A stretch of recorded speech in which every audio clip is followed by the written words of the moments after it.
देश की लोकसभा से महिला आरक्षण बिल पारित हो चुका है। अब इसके पारित होने के बाद क्रेडिट लेने की होड़ मची है। एक और बीजेपी इसे अपनी उपलब्धि मान जश्न मना रही है, वहीं कांग्रेस इस बिल को अपना बता रही है। साथ ही कांग्रेसी नेता इसे तुरंत लागू करने की मांग पर अड़े हैं। लोकसभा में नारी शक्ति वंदन बिल के पारित होते ही बीजेपी महिला मोर्चा की कार्यकर्ताओं ने जश्न मनाया। उन्होंने बिल को ऐतिहासिक बताते हुए केंद्र की मोदी सरकार को बधाई दी। नियमतः जिनको कि बहुत पहले मिल जाना चाहिए, लेकिन एक पहल आदरणीय प्रधानमंत्री जी ने किया है, इसके लिए हम धन्यवाद देंगे। और नए संसद भवन में चूँकि नए घर में आप प्रवेश करते हैं और उसमें जब महिलाओं का या को आप देवी का स्थान दे रहे हैं, उसको सबसे अहम स्थान दे रहे हैं, तो ये एक शुभ संकेत है। और कहीं ना कहीं लगता है कि जहाँ नारियों की पूजा होती, देवताओं का वास वहाँ होता है। और नए घर में आपने महिलाओं को जो दर्जा दिया है, उसके लिए आभार है, धन्यवाद है। मोदी जो भी कर रहे हैं अच्छा कर रहे हैं और आरक्षण मिलना चाहिए हर जगह, महिलाएं हर जगह बढ़ चढ़ के, लेकिन एक उसका स्थान नहीं मिलता था, कहीं सम्मान नहीं मिलता। तो सम्मान तो संसद भवन में राज्यसभा में बैठेंगे तो मिल जाएगा। अपना हक से हमको 33% मिल चुका, हम हक से जाएंगे। पहले मांगने पर मिलता था कि उम्मीद में जगता था कि कुछ महिलाएं लोग कुछ का नाम होता था, लेकिन अब तो ये हो गया कि लिखित पेपर में पास हो जाए कि 33% महिलाओं को चाहिए तो चाहिए। महिलाओं के लिए बहुत बड़ी बात है और मोदी जी जब से अपना आलाकमान संभाला तब से महिलाओं के लिए कहीं ना कहीं अच्छा ही सोचते हैं। इसी तरह से एक और पहल है उनके लिए कि महिलाओं के लिए 33% जो उन्होंने बिल पास किया है वो बहुत ही बेनिफिशियल है, बहुत ही सहयोगी है महिलाओं को आगे लाने में और महिलाओं को बूस्टअप करने में। महिलाएं कितना इस आरक्षण के बाद लाभ प्राप्त करेंगी, वो इन महिलाओं का उल्लास देख के आपको नजर आना चाहिए। महिलाएं कितनी खुश हैं और दिल से मोदी जी को आभार व्यक्त कर रही हैं कि इतने साल से सब क्रेडिट लेने की कोशिश कर रहे हैं कि हमारे कार्यकाल में, मगर ये बिल इस कार्यकाल में पारित हुआ, उसके लिए मोदी जी को बहुत बहुत धन्यवाद। महिलाओं को 33% आरक्षण देने के द्वारा माननीय मोदी जी ने लोकतंत्र की मजबूती की हो और महिला सशक्तिकरण की हो, जो ठोस और दूरगामी परिणाम इसके होंगे।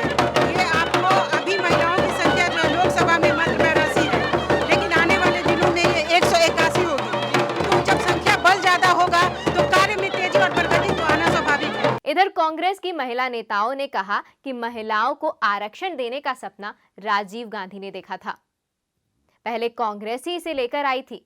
हालांकि प्रदेश महिला कांग्रेस अध्यक्ष गुंजन सिंह ने इसे छलावा बताया। ये सीधे तौर पे महिलाओं के साथ मजाक है और बहुत ही शर्मनाक मजाक है। चाहे महिला आरक्षण विधेयक की बात करें या फिर आप देख रही हैं कि 3 महीना से ज़्यादा 134 दिन हो गया मणिपुर की घटना, दिन ब दिन हिंसा बढ़ रही है और वहाँ पर भी महिला के साथ कोई सम्मानजनक या कोई कहा जाए कि इंसाफ नहीं हुआ। और यहाँ भी महिला विधेयक जो पास हुआ है, आरक्षण विधेयक, उसमें भी हम लोगों के साथ इंसाफ नहीं। मैं पूछना चाहती हूँ कि ऐसा क्यों 13 साल के बाद, जबकि 2010 में ही हमारी नेता ने ये पारित, हम लोगों ने ये प्रस्ताव दिया था, तो उस समय भी पारित और उसी प्रपोजल को लेके पारित करना था। इसमें चेंजिंग क्यों? और अभी भी हमें कहा जा रहा है कि इंतज़ार कीजिए।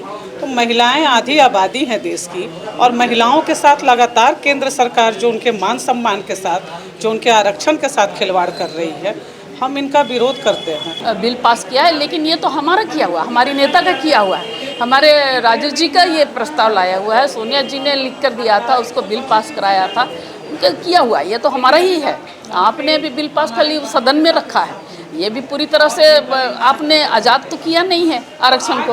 आप एक झुंझुना दे रहे हैं महिलाओं को, बेवकूफ़ बनाने वाली बात है। अगर आप सही में चाहते हैं कि महिलाओं को आरक्षण मिले तो आप तत्काल निर्णय लेना चाहिए। आप कहते हैं कि नहीं, परिसीमन होगा, जनगणना होगा, उसके बाद हम तय करेंगे, तो ये तो 2000 ये बेवकूफ़ी है। इससे पहले प्रदेश कांग्रेस अध्यक्ष राजेश ठाकुर ने प्रेस कॉन्फ्रेंस कर बिल को लेकर बीजेपी सरकार पर निशाना साधा। वहीं राज्य के ग्रामीण विकास मंत्री आलमगीर आलम ने बिल को तुरंत लागू करने की मांग की है। 14 से जो सरकार बनी, वो 9 साल के बाद उनको ख्याल आया कि महिला आरक्षण विधेयक लाना चाहिए। हम स्वागत करते हैं कि देर आए दुरुस्त आए,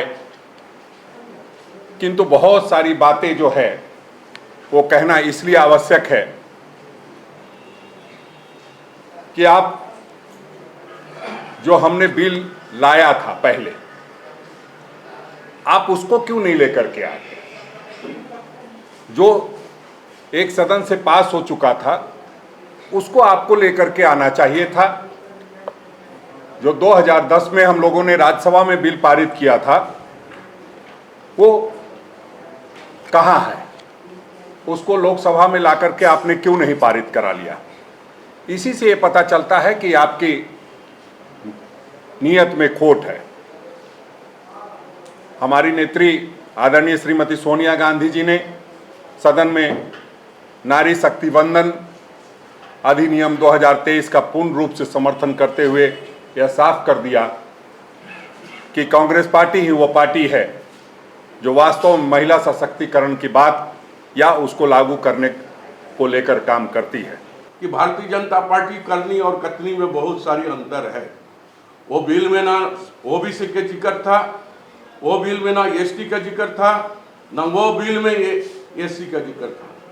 सिर्फ ये कहा कि हम ये बिल को पारित कराएंगे, और पारित कब कराएंगे? पहले हम सेंसस करेंगे, उसके बाद डिलिमिटेशन परिसीमन होगी, उसके बाद हम इसको लागू करेंगे। आप जो बोलते हैं वो तो करते नहीं हैं। कब होगी आपका सेंसस? अगर सेंसस हो सही समय पर तो 2026 के पहले सेंसस नहीं हो सकता है। 2000 के पहले कैसे करेंगे? 2026 के पहले अगर सेंसस अगर सही समय पर होता है, फिर डिलिमिटेशन की प्रक्रिया उसमें भी समय लगेगा। यानी 2030 में होगा कि 35 में होगा, ये कोई नहीं कह सकता है। और इस तरह का बिल जो लाया है, और ये क्या बोलते हैं, सदन बुलाकर, जो सदन ऑलरेडी ड्रॉप हो चुका था और उन्होंने विशेष सत्र बुलाकर उन्होंने इस बिल को पारित करने के काम किया है। इसीलिए हमारे पार्टी, हमारे नेता राहुल जी से लेकर मैडम सोनिया गांधी, मल्लिकार्जुन खड़गे जी ने एक बात कहा है कि ये बिल को हम समर्थन करते हैं कि ये बिल लाने के काम कांग्रेस पार्टी ने किया था, इसलिए हम 100% हम लोग का इसमें समर्थन है। लेकिन इसमें संशोधन होनी चाहिए, 3 चीज़ों की संशोधन होना चाहिए। देन एंड देयर इस बिल का इम्प्लीमेंटेशन होना, लागू होनी चाहिए।